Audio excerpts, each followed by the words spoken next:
Azizlar, Qurbon hayiti islomdagi ulug' bayramlardan biri bo'lib, bu kunlarda barcha mo'min musulmonlar, xususan ayni paytda muqaddas zaminda haj amallarini ado etayotgan dunyo hojilari, ular qatorida minglab vatandoshlarimiz ulug' ajrlar umidida turibdilar. Duolarda bo'lib turibdilar, ibodatlar qilib, albatta bizni, sizni va yurtimizni, yurtdoshlarimizni haqlariga duolar qilib turibdilar. Hayit namozi o'qilgach, millionlagan musulmonlar Alloh taoloning chaqirig'iga labbay deb shukronalik o'laroq qurbonlik qiladilar. Hojilarimiz va albatta biz siz ham ko'pchiligimiz Alloh taoloning vojib amallaridan biri bo'lmish mana shu amallarni bugungi kunda ado etishlik ilinjida, harakatida bo'lib turibmiz. Alloh qilayotgan amallarimizni xayrini va barakasini berib, o'z dargohida qabul aylagan bo'lsin.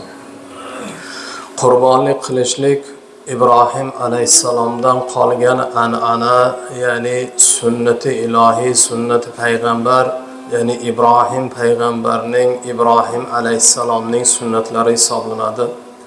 Sarvari koinot suyukli payg'ambarimiz Muhammad Mustafa sallallohu alayhi va sallam ham Hazrati Ibrohim alayhissalomning an'anasini davom ettirishga biz sizni buyurganlar va o'zlari shu amalni qilganlar va shu bilan birgalikda biz sizni ham aynan mana shu amalga chorlaganlar. Alloh taolo bu kunlarda, ya'ni biz sizga xursandchilik o'laroq, ya'ni quvonch ulashish, hayit namozini o'qish, qurbi yetgan kishilarni esa qurbonlik qilishlikka buyurib, Qur'oni Karimning Haj surasida shunday marhamat qiladi. Qurbon qilinadigan tuya va sigirlarni biz sizlar uchun Allohning shiorlaridan qildik. Sizlar uchun ularda yaxshilik bordir deb Alloh taolo marhamat qildi. Ya'ni mana shu amalni qilmoqlik, amalni ado etmoqlik, qurbi yetgan kishi qurbonliklarni qiladigan bo'lsa, nur ustiga alonur. Albatta bugun hayit namozi o'qilib, hayit ibodatlari qilingandan so'ng kun bo'yi biz siz kayfiyatimizni ko'tarib, hayit bayramlarini ado etib, hayitliklarni tarqatib, yoshi ulug'larimizni borib ziyoratida bo'lib, ularning duolarini olib, ota-onalarimizning duolarini oladigan bo'lsak, yoshlarimizga hayitliklar tarqatib, ularni mana shunday bir hayit, ya'ni bayram kayfiyatini ulashadigan bo'lsak, nur ustiga alonur. Ya'ni bu biz sizning qiladigan birinchi amallarimizdan hisoblanar ekan. Alhamdulillah, har hayit namozlarida mo'min musulmonlarga tushuncha berib o'tamizki, ya'ni hayit yig'i-sig'i qilinadigan kun emas. Hayit bayram qilinadigan kun, kayfiyatlar ko'tarilib, ahllariga yaxshiliklar ulashadigan, qarindoshlarni holidan xabar oladigan, yoshi ulug'larni borib duolarni oladigan kun ekanligini tushuntirib o'tamiz. Mana Allohga shukr, o'tgan Ramazon hayitida biz yana shu xususda to'xtalib o'tgan edik.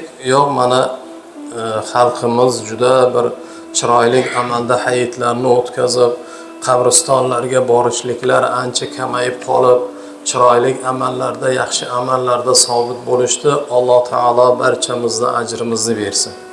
Endi ibodat namozidan so'ng albatta qilinadigan bu qurbonliklar.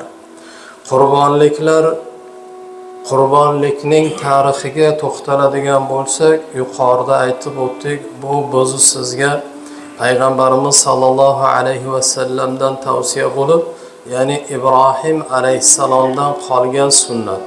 Mana shu sunnatga muvofiq Rasulimiz sallallohu alayhi va sallam ham o'zlari qurbonliklar qilar edilar va mana shu qurbonlikka biz sizni barchamizni chorlagan hadis muboraklarda ta'lim berganlar. Buni har birimiz juda yaxshi bilamiz. Endi qurbonlikning tarixiga ozgina to'xtalib o'tamiz. Qurbonlikning tarixi shundan iboratki, Ibrohim alayhissalomni tushlariga bir nido bo'ladiki, eng yaxshi ko'rgan, ya'ni suyukli farzandingni bizni yo'limizga qurbon etgin degan nido bo'ladi. Payg'ambarlarning tushlari bu ilohiy tush. Alloh taolodan to'g'ridan to'g'ri keladigan, vahiy to'g'ridan to'g'ri keladigan tush hisoblanadi. Ibrohim alayhissalomning o'zi bir farzandlari bor edi o'sha paytda, Ismoil alayhissalom. Uni ham 80 yoshdan o'tib Alloh taolodan duo qilib so'ragan birgina farzandlari. Mana shu farzandlarini Alloh taolo o'zining yo'lida qurbon etishlikni so'radi. Biz oddiy insonlarning tushimizga shayton kirishligi mumkin. Noto'g'ri bir amal, noto'g'ri bir ishlar, insoniyatga to'g'ri bo'lmaydigan tushni ko'radigan bo'lsak, Rasulimiz, payg'ambarimiz biz sizga ta'lim berganlarki, agar mana shunday yomon tush ko'rib qo'yadigan bo'lsangiz, chap tomoningizga 3 marotaba tupurib, A'udhu billahi minash shaytonir rojim deb iloji bo'lsa kalimani qaytarib, bir oyat bo'lsa-da tilovat qilib, so'ng yana yotishlikka Rasululloh ta'lim berganlar. Ya'ni bu nimadan dalolat? Bu shaytonni biz sizga vasvasa qila olishligidan, shayton biz sizga tushimizga kira olishligidan dalolat. Lekin payg'ambarlarning tushlariga shaytonlar kira olmas edilar. Payg'ambarlarning tushlari bu to'g'ridan to'g'ri ilohiy tush bo'lib, Ibrohim alayhissalom buni juda yaxshi bilardilar. Lekin endi farzandlari-yu, balkim noto'g'ri tush ko'rib qo'ydim degan bir fikrni o'zlaricha qildilarda, o'sha kuni Alloh taologa tasbihlar aytib, istig'forlar aytib, kunni o'tkazib kechqurun uxlaganlarida, yotganlarida o'sha tushni yana qayta ko'rdilar. Mana shu tushni, mana shu nidoni 3 kecha paydarpay Ibrohim alayhissalom tushlarida ko'rdilar. Ya'ni tushlarida ilohiy nido bo'lib turardiki, ey Ibrohim, bizni yo'limizga, ya'ni Allohning yo'liga farzandingni qurbon keltir, qurbonlik qilgin degan nido bo'layotgan edi. Ibrohim alayhissalom 3-tushni ko'rganlaridan so'ng bildilarki, bu ilohiy nido va mana shu ilohiy nidoni Alloh taoloning chaqirig'ini ado etishlik uchun o'zlarini farzandlariga bildirdilar. Ismoil alayhissalom u kishi yoshliklaridan ham payg'ambarlik vahiy qilingan, payg'ambarlik nozil bo'lgan zotlardan edilar. E'tibor qilamiz, mana shu joyda bir narsani hech qachon yodimizdan ko'tarmasligimiz darkor. Alloh taolo hech qachon bir bandaning qonini to'kishligini istamaydi. Bu albatta sinov edi. Bunday qiyin sinovlarni esa Alloh taolo faqat o'zining habiblari, rasullari, payg'ambarlariga yuborar edi. Oddiy biz sizga o'xshagan insonlarga Alloh taolo bunaqangi qiyin ko'tara olmaydigan, ya'ni insoniyatga ham to'g'ri kelmaydigan amal, ya'niki o'z farzandini qurbonlik qilmoqlikni Alloh taolo hech qachon buyurmaydi. Alloh Ibrohim alayhissalomni sinamoqlik uchun mana shu buyruqni buyurdi va Alloh taolo hech qachon Ismoil alayhissalomni so'yishliklariga, ya'ni qurbon qilinishliklariga yo'l qo'ymas dedi. Xullas, Allohning sinoviga qaytadigan bo'lsak, Ibrohim alayhissalom bilan Ismoil alayhissalomning o'rtalarida bo'lgan bu voqeatni ichida juda katta bir ibrat, juda katta bir darsliklar bor. Ibrohim alayhissalom farzandlari Ismoil alayhissalomga aytdilarki, ey o'g'lim, Alloh taolodan mana shunaqa nido bo'lyapti. Sizni qurbon keltirishligimni Alloh so'rayapti deganda Ismoil alayhissalom aytdilarki, ey otajonim, agar Alloh buyurgan bo'lsa men roziman, men tayyorman. Nafaqat bitta jonim, 1000 ta jonim bo'lsa-da Alloh uchun berishga tayyorman dedi Ismoil alayhissalom. Bu so'zlar bo'lib o'tgandan so'ng Ibrohim alayhissalom Ismoil alayhissalomni chiroyli kiyintirib, yuvintirib, tahorat oldirib, g'usl qildirib, onalariga aytirib, chiroyli ko'ylaklarni kiydirtirib olib chiqdilar. Onalari, ya'ni Ibrohim alayhisalomning ayollari o'g'limizni qayerga olib ketyapsiz deganlarida do'stimning huzuriga mehmonga olib boryapman dedilar. Va farzandlarini qo'llaridan ushlab xonadonlardan chiqdilar. O'sha paytdagi belgilangan hozirgi Ka'batulloh turgan joyni Alloh taolo belgilab berdi.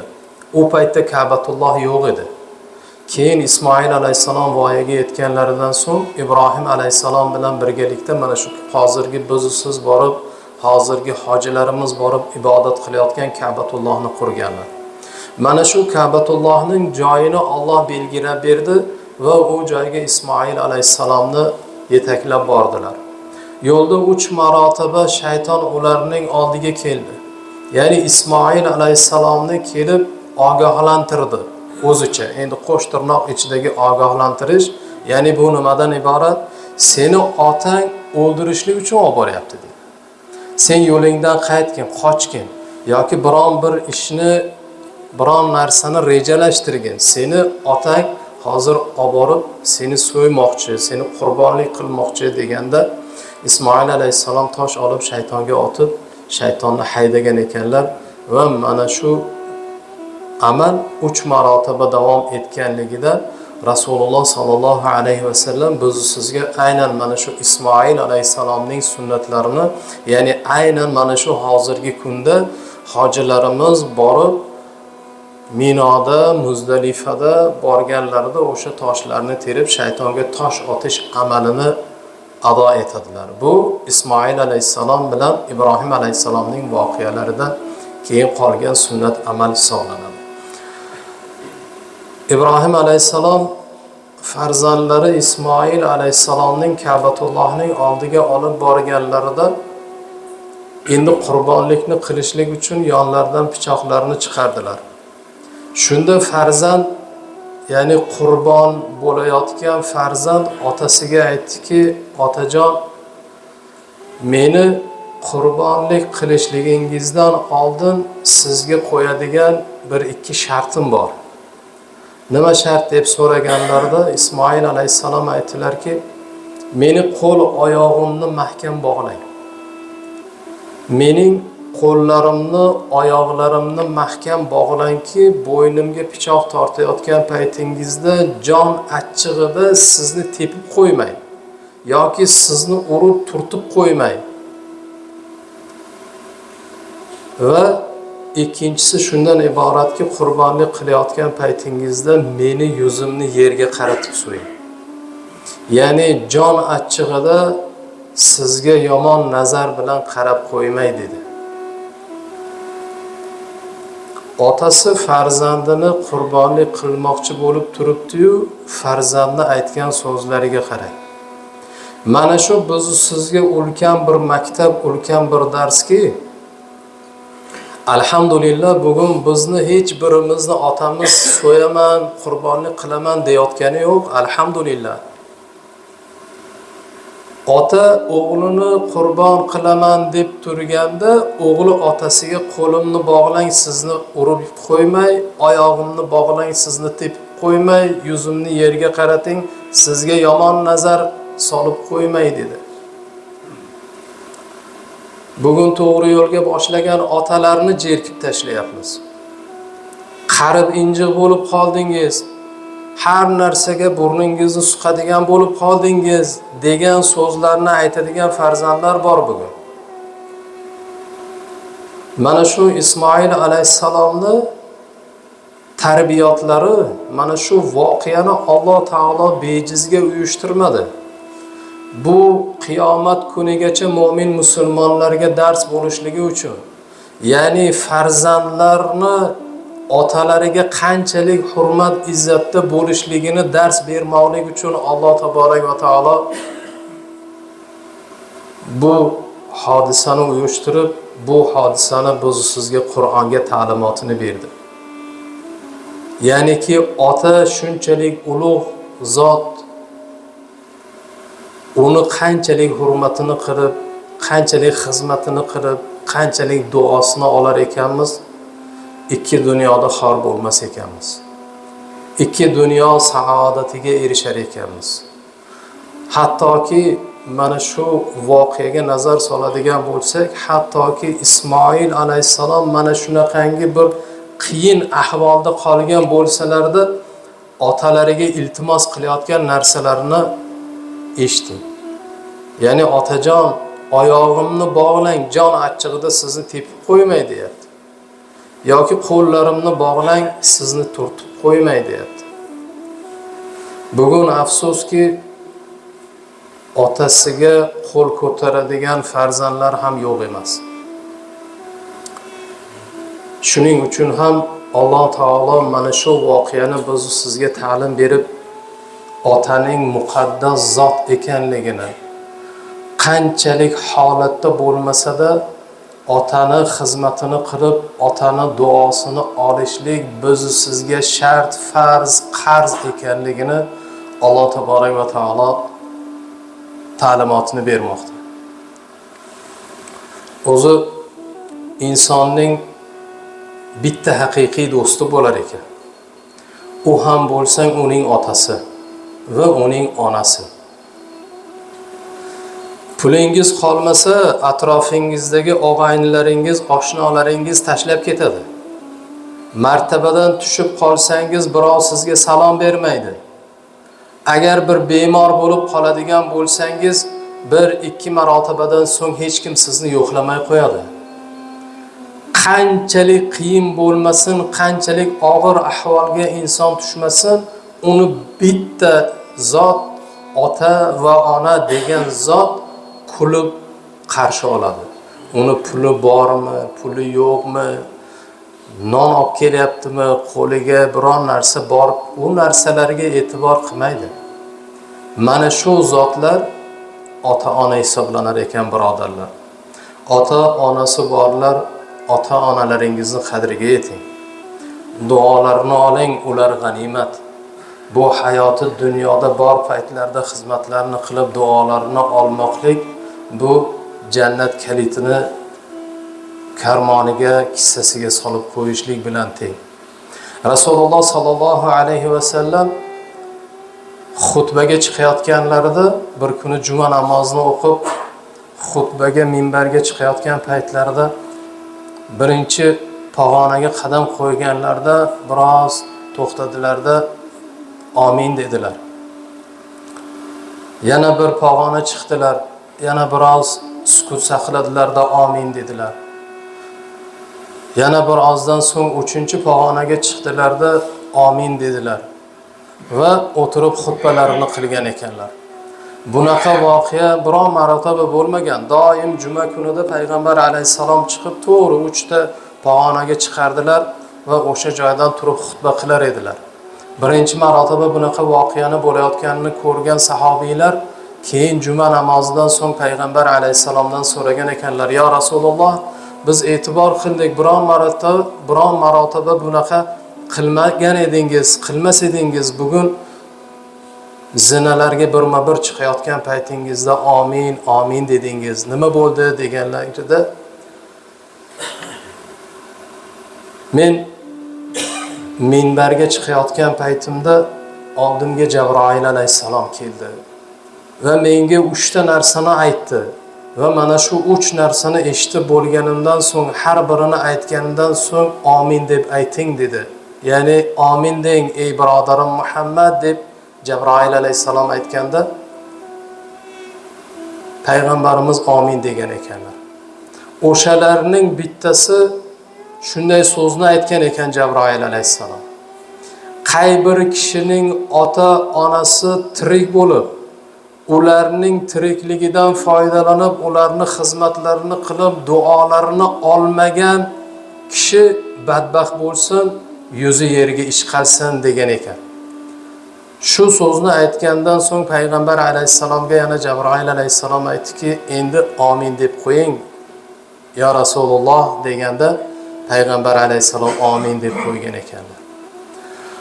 Alloh taoloning farishtasi payg'ambarimiz sollallohu alayhi vasallamga doimo mana shunday bir vahiylarni keltirib, Rasululloh sollallohu alayhi vasallamni birodarlari bo'lgan Jabroil alayhissalom otasini, onasini tiriklik paytida xizmatlarini qilmagan, ularning duolarini olmagan, ular hayot paytida jannatning kalitini qo'lga kiritmagan bandani Alloh xor qilsin, yuzi yerga ishqalsin, amin deng ya Rasululloh dedi. Payg'ambar alayhissalom amin dedilar. Shuning uchun birodarlar, bu biz sizga ulkan bir darski. Rasululloh sallallohu alayhi vasallam biz sizga ota onalarni mana shunday bir muqaddas ekanligini, ular hayotlik davrlarida xizmatlarini qilib duolarini olishlik biz sizga vojibot, farz bo'lgan amallardan ekanligini ta'lim berdilar. Alloh taolo Ibrohim alayhissalom va Ismoil alayhissalomning qissalarini biz sizga ta'lim berib, ya'ni bu qissadan ham hissa shu ediki, ota bilan farzand o'rtasidagi muomalani, farzandni otaga qilgan muomalatlarini, ta'limotni biz sizga Alloh taolo Qur'oni azim sha'nida ta'limotini berib o'tdi. Biz shundoq mana shu voqeatlarni o'tganidan so'ng Ibrohim alayhissalomga Alloh taolo endi qurbonlik vaqti kelgan paytida nido bo'ldiki, ey Ibrohim, to'xtang. Mana shu joyda to'xtang.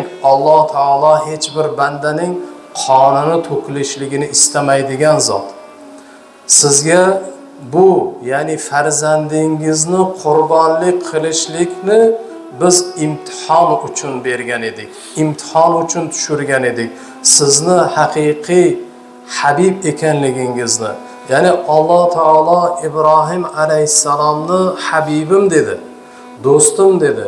Mana shu haqiqiy do'st ekanligingizni, haqiqiy Habib ekanligingizni sinamoqlik uchun biz sizga bu sinovni yuborgan edik.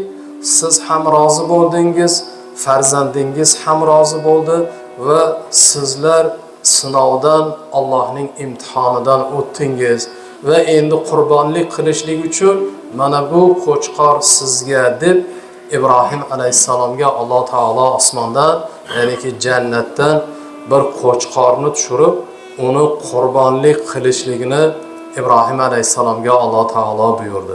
Va mana shundan so'ng Ibrohim alayhissalom o'sha qo'chqorni so'yib qurbonlik qilgan ekanlar va mana shu qurbonlik, ya'ni Ibrohim alayhissalomni qilgan qurbonliklari Rasulimiz, payg'ambarimiz, sarvari olam Muhammad Mustafa sallallohu alayhi vasallam biz sizga ham sunnat qildilarki, ya'ni Ibrohim alayhissalomning sunnatlaridan bo'lgan bu sunnat, ya'ni qurbonlik qilishlik hayit kunida, Qurbon hayiti kunida hayit namozi o'qilgandan so'ng mana 3-kuni, ya'ni asr namozi davomigacha qurbonlik qilishlik mumkin ekanligini, qurbonlik qilishlik kerak ekanligini Rasululloh sallallohu alayhi vasallam biz sizga ta'limotini bergan ekanlar. Albatta qurbonlik bu biz sizga ilohiy sunnat bo'lgan amal bilan birgalikda bu Allohning chaqirig'iga labbay demoqlik. Ya'ni Alloh taolo nisobi yetgan har bir bandaga qurbonlik qilmoqlikni vojib etib belgiladi. İmkoni bor odam, sharoiti ko'taradigan odam albatta qurbonlik qilishligi shart. Qurbonlikni qiladigan kishi albatta uning tartibotlariga nazar solmoqligi va unga amal qilmoqligi ham shart bo'ladi. Endi mana shu joyda ozroq qurbonlik tartibotlari haqida ham to'xtalib o'tishlikka harakat qilamiz. Qurbonlikni qiladigan kishi avvalo o'sha imkoniyati bor bo'lib, bir qo'chqor so'yishga qurbi yetadigan kishi, qarzi yo'q bo'lgan kishi qurbonlik qilishligi bo'ynida vojib bo'ladi. Qurbonlikni qilganda imkon qadar baquvvatrog'ini qilmoqlik durust. Qurbonlik echkidan boshlanadi. echki so'yib qurbonlik qilsa ham bo'ladi. Ba'zida bizda shunaqa bir so'zlar bor, noto'g'ri bir aqida so'zlar borki, echki bu shayton deydi. Shunaqa gapni eshitganmisizlar? Shunaqa gap bor. Bir joyda bir echki so'yishibdi-da, taomlanishlikka chaqirsa, u shayton, uni yeb bo'lmaydi deyishibdi. U ham Allohning maxluqoti.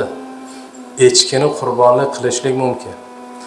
Qo'y, qo'chqor, undan keyin tepasi mol, sigir, buqa, tuyagacha boraveradi. Imkoni ko'targan kishi qancha kattasini so'yib, qancha kattasini qurbonlik qiladigan bo'lsa, nur ustiga a'lonur. Lekin endi qo'y so'yapman deb, ana tirtiq bir qo'yni ham keltirib so'yib bo'lmaydi.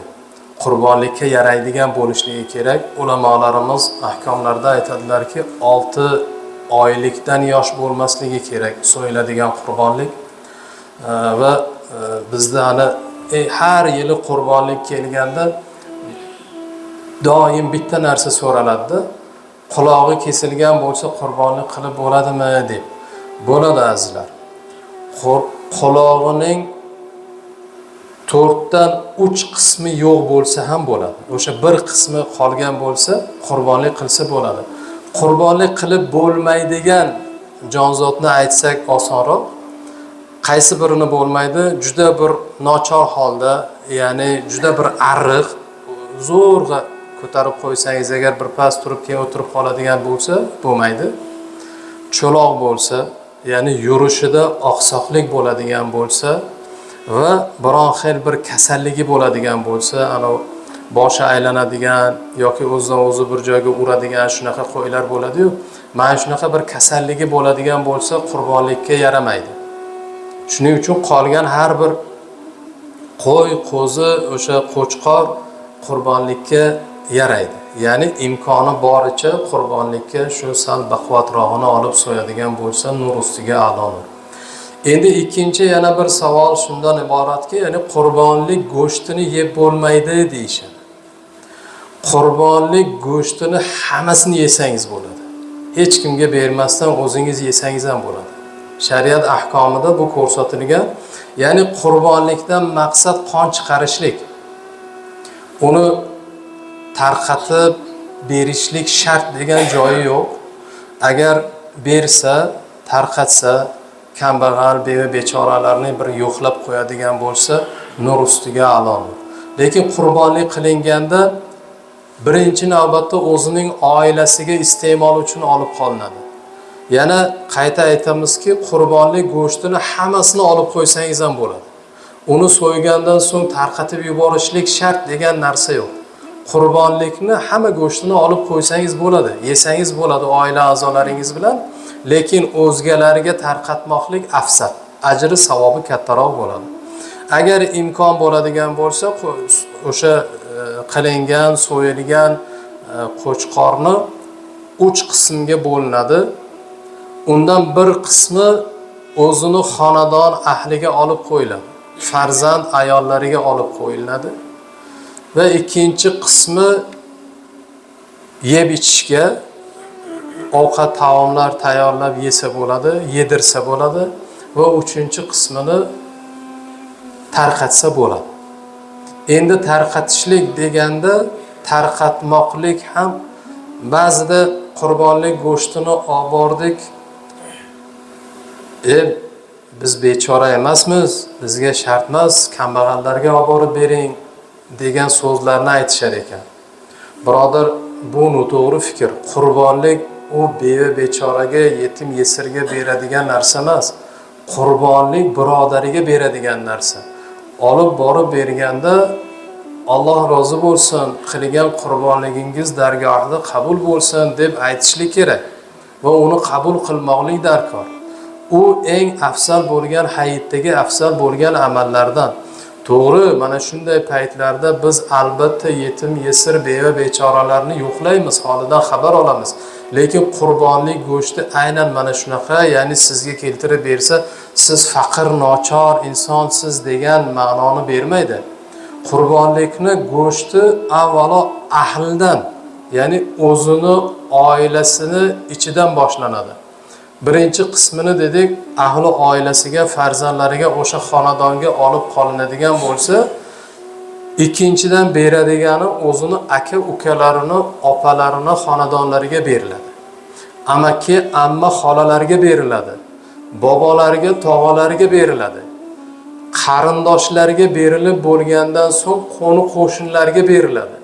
Qo'ni qo'shnilarga berilgandan so'ng ana ortib qoladigan bo'lsa, uzoqroqqa, yetim yesirlarga tarqatilinadi. Endi bu bir ho'kiz so'yadigan, tuya so'yadigan bo'lsa, ana bitta qo'y so'yadigan bo'lsa, 1,5 kilodan qilib 20 kishiga tarqatishlik shart emas. Shu bir 2 kilo qilib bering, 5 kishiga bering bo'ldi. Eng afzali mana shu bo'ladi. Shu qurbonlik qilgandan so'ng bir xonadonga o'sha bir mayli o'sha aytdik bir yetim yesirni yo'qlaydigan bo'lsak, o'shanga beriladigan bo'lsa, bir bardamroq qilib bering, bir maza qilsin. Bir xonadonida hayit bo'lsin, bir 2 kun go'sht yesin. Bitta qo'y so'yamiz, o'zi 30 kilo 35 kishiga bo'lib beramiz-da. Uncha-muncha paketchaga solib, u qozonga bir yaxshi qovursa agar yo'qolib ketadi u narsa. Shuning uchun mayli 35 kishiga berish shart emas. 5 kishiga bering, dajam qilib bering, sizni duo qilsin. Albatta bu qurbonliklarning shartlari, birodarlar. Qurbonliklarni mana shunday bir chiroyli shartlari borki, unda siz aqrobolarni yo'qlaysiz, ha? Hozir o'zi bir to'y hashamlarida qarindoshlarni ko'rmasak, boshqa payt borib ko'rishlik yo'q-ku, ko'tarilib ketdi-yu. Mana shu qurbonlik ortidan bir qarindoshlarni ham ko'ramiz-da. 1 kilo go'sht olib qarindoshnikiga borib, shu bahonada endi qachon bir to'y qilamiz, ma'raka qilamiz, unda ko'ramiz deb o'tirmaymiz-da. Mana shu qurbonlik paytlarida ajrlari ziyoda bo'ladigan amallardan, ya'ni qavm qarindoshlarni borib holidan xabar olmoqlik, aka ukalarni holidan borib xabar olmoqlik, singillarni xonadonlariga albatta bormoqlik, singillarni holidan xabar olmoqlik. Bu akani, ukani, singilni holidan borib xabar olmoqlik aslida uning burchi, u faqatgina Qurbon hayiti yoki Ramazon hayitini yoki yangi yili shunga o'xshash bayramlarni kutib turmasin. U har zamonda singillarni holidan borib xabar olmoqligi shart. U singil ota onaning farzandiga, ya'ni o'g'il farzandiga omonat qilib bergan narsasi, shaxsi. Qizlari ota onasidan, singillari ota onasidan u yigitga, u kishiga omonat hisoblanar ekan. Shuning uchun mana shunaqa bir hollarda, mana shunaqa bir kunlarda albatta ularni ham yo'qlab qo'ymoqlik, ularning ham haqlariga duo qilmoqlik, mana shunday bir qurbonliklar qilinadigan bo'lsa, qurbonliklarni avvalo mana shulardan boshlamoqlik eng afzal amallardan bo'lar ekan. Qurbonliklarni albatta qilganda qurbonlik qiluvchi shaxs, qurbonlik qiluvchi kishi o'sha qurbonligini ustida tursin va imkoni bo'ladigan bo'lsa o'zi so'ysin. Rasululloh sallallohu alayhi vasallam shuni o'zi sizga ta'lim beradilarki, ya'ni qurbonlik qilayotgan paytingizda imkon qadar agar o'sha qo'yni so'yishlik qo'lingizdan keladigan bo'lsa, qo'yni o'zingiz so'ying. Menga o'xshab qondan qo'rqadigan bo'lsa, mayli, keyin qassobni chaqirsin. Agar iloji boricha o'zi so'ysin dedilar. Agar so'yishni imkoni bo'lmasa, ya'ni Payg'ambar sallallohu alayhi vasallam qizlari Fatima onamizga shunday ta'lim berganlar: "Ey Fatima, qurbonlik qilayotganingda qurbonligingni o'zing so'ygin. Agar o'zing so'yishni eplolmaydigan bo'lsang, qurbonligingni ustida turgin va o'sha qurbonlik qilayotgan molingni biron bir joyidan ushlab turgin" dedilar. Yana bir junidanmi, oyog'idanmi biron joydan ushlab turishlikka buyurdilar. Ayol kishiga bo'lsa ham qurbonlik qilayotgan bo'lsalar, Fatima onamizga Payg'ambar alayhisalom ta'lim beryaptilarki, Qurbonlik qilayotganingda o'sha qurbonlik qilayotgan molingni biron joydan tutib turgin va tomog'idan, bo'ynidan tomadigan birinchi tomchi qon sening gunohlaringga kafforat bo'ladi degan ekanlar Rasululloh sallallohu alayhi vasallam. Shuning uchun ham mana shu qurbonlikni qilayotgan shaxs qurbonligini ustida turishligi bu eng afzal bo'lgan amallardan hisoblanar ekan. Bugun mana shu muborak kunda albatta har birlarimiz niyatlar qilib turibmiz. Mana har yili qurbonlik hayit kunlarida kundan kunga Allohga beadad hamd va sanolar bo'lsinki, qurbonlik qilayotgan shaxslarimiz, kishilarimiz kundan kunga ko'payib borishyapti. Alloh ziyoda qilsin. Mana shunday bir qurbonliklarni ado etayotganlar albatta mana shu amallariga ado etib, ularning chiroyli bir holda qurbonliklarni ado etib, Allohning roziligi uchun qilinishyapti. Alloh taborak va taolo rozi bo'lsin. Qilayotgan qurbonliklarni Alloh dargohida qabul aylasin va har birimizni ham Alloh taolo mana shunday bir har yillari qurbon hayitlarida qurbonliklar qilishlikka, ulkan qurbonliklarni ado etishlikka, har birimizni bir tuya so'yadigan darajasidagi qurbonlik qiluvchi shaxs bo'lishligimizni Alloh nasib aylasin. O'sha kunlarga yetkazib, chiroyli qurbonliklarni ado etib, Allohning roziligini topib, fayz va barakotlarni ziyoda bo'lishligiga sabab bo'ladigan qurbonliklarni qilib, birodarlar, aqrabolar, ota-onalarni yo'qlab duolarini olishlikni Alloh taolo barchamizga nasib aylagan bo'lsin va mana shunday bir chiroyli muborak kunlarda bugun yana bir qayta aytamizki, bugun hayit bayrami bu xursandchilik qilinadigan kun. Hattoki Alloh taolo va uning rasuli Muhammad alayhissalom hayit kunida ro'za tutishlikdan qaytarganlar. Mana payshanba kunlari, dushanba kunlari ro'za tutamiz. Mana Zulhijja oyida ro'za tutiladi. Mana kecha ko'pchiligimiz Arafa kunida ro'za tutdik. Alloh dargohida qabul aylasin. Lekin hayit kunida nima uchun ro'za tutishlikdan qaytarganlar? Chunki hayit kuni bayram qilishlik buyurilgan. Hayit kunida xursandchilik qilmoqlik, yeb-ichar qilish, o'tgan Ramazon hayitida yeb-ichar deb aytsam, bolalar hazillashib ichar desa agar hammani xayoli icharga ketib qoladi-da. U ichar choy ichish u, birodarlar. Kola iching, Pepsi iching. Ichar deganda faqat o'sha narsa o'ylamaydi. Yeb-ichar deb aytdingiz, ichsak bo'ladimi deyapti-da. Xullas bugun kayfiyatni ko'tarib, bugun hayit, bugun diyorimizda bayram. Bugun mu'min musulmonlarning ikki ulug' bayramini biri bo'lmish Qurbon hayiti. Bugun dar haqiqat yeb-ichar qiladigan kun. Ziyofatlar, qurbonliklar, bayram, aqrabolarni tabriklab, xush-xursand bo'lib, bir-birini holidan xabar olib, bir-birlariga yaxshi so'zlarni gapirib, ko'ngilni ko'tarib, ko'ngli xira bo'lganlar oralarini ochiq qilib, chiroyli bir muomalada bo'lib, bir-birlarini hayit bilan tabriklab, aqrabolarni, qarindoshlarni xonadonlariga borib, ota-onalarni, ulug'larni, yoshi kattalarni borib ziyoratini qiladigan kun, birodarlar. Bugun mana shu kunlarga yetmaganlar qanchadan qancha. Alloh taolo bizni sizni yetkazibdiki, mana shu kunni chiroyli ado etadigan bo'lsak, nur ustiga a'lo nur va shukronalarni ziyoda qiladigan bo'lsak, yana ulkan bir savoblarga dohil bo'lgan bo'lar ekanmiz. Alloh taolo barchalarimizga mana bu hayit kunini xayrli va barakotli bo'lishligini nasib aylasin.